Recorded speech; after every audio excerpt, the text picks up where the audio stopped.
Assalamualaikum warahmatullahi wabarakatuh. Saya Siti Khadijah akan menjelaskan tentang definisi akhlak. Definisi akhlak secara etimologis, akhlak berasal dari kata Arab khuluq yang berarti perangai, tabiat, atau budi pekerti.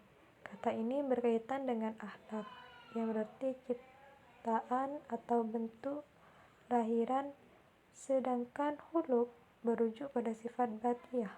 Maka secara etimologis, akhlak menunjukkan keadaan jiwa atau karakter dalam diri seseorang yang menjadi dasar perilaku atau sikapnya.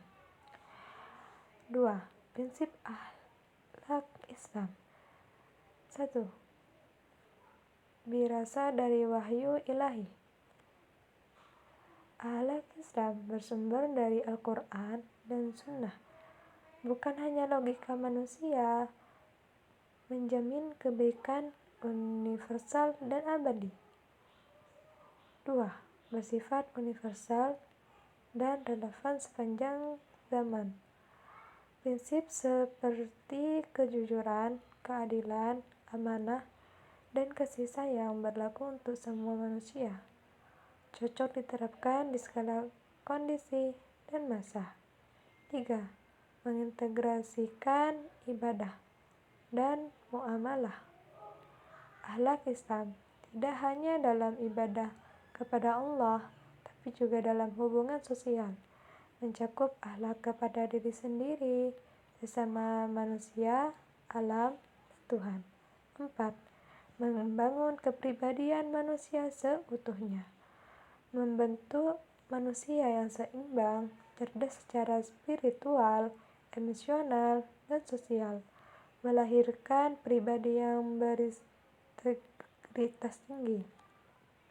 5. Mengedepankan niat dan keikhlasan, tidak hanya fokus pada pembuatan lahiriah, tetapi juga pada niat hati, mendidik kesadaran batin dan ketulusan. 6. Menjunjung keadilan dan tanggung jawab.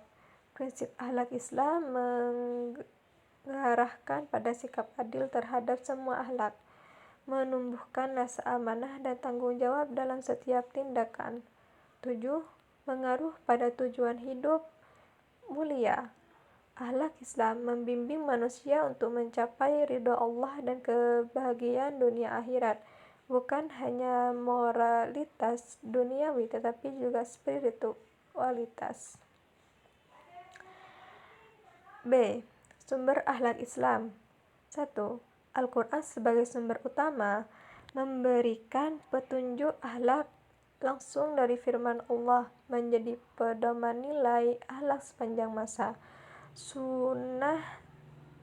Sunnah Nabi Muhammad SAW menampilkan teladan nyata akhlak yang diterapkan dalam kehidupan. Nabi adalah figur utama pembawa akhlak terbaik, akhlakul Al-Quran. 3. Ijtihad ulama dan konsensus ijma. Penafsiran dan penerapan prinsip akhlak sesuai zaman, memberikan solusi etis dalam kehidupan kontemporer. Hati nurani yang terarah. Hati yang dilandasi iman mampu membedakan yang baik dan buruk, menjadi alarm moral dalam diri manusia.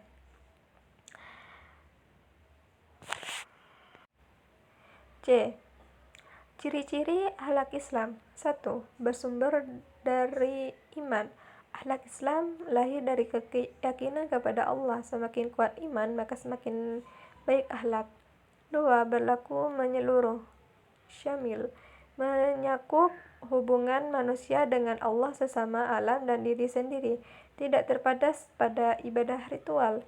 3. Konsisten dan berkelanjutan, istiqomah, tidak berubah-ubah tergantung situasi atau kepentingan. Akhlak tetap berlaku dalam kondisi senang maupun susah. 4.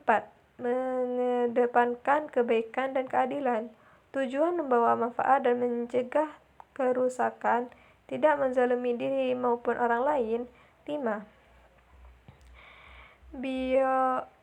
Berrealisasi akhirat dan dunia sekaligus, tidak hanya mencari puji dan keuntungan duniawi, mengharap ridha Allah dan pahala akhirat. 6. Menjadi kebiasaan, bukan sekadar tindakan sesaat.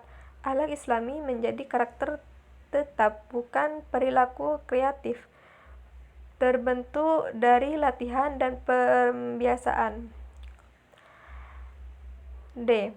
Ruang lingkup akhlak Islam. 1. Akhlak kepada Allah Subhanahu wa ta'ala. Ikhlas adalah ibadah, melakukan ibadah hanya karena Allah, bukan karena pujian.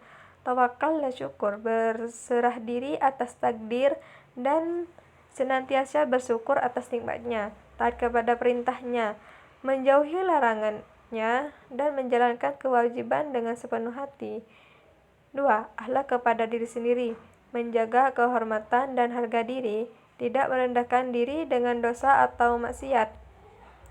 Disiplin dan tanggung jawab, mengelola waktu, emosi, dan tugas hidup dengan baik, menjaga kesehatan jasmani dan rohani, menghindari hal yang merusak fisik dan mental.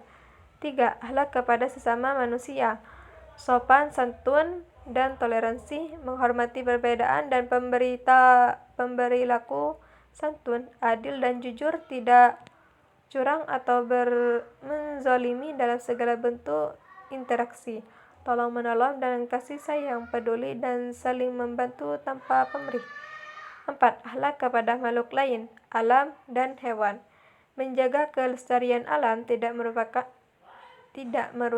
lingkungan, hemat sumber daya, menyayangi hewan dan tumbuhan, memberi makan, tidak menyiksa makhluk hidup, memanfaatkan alam secara bijak, menggunakan ciptaan Allah untuk kebaikan, bukan kerusakan.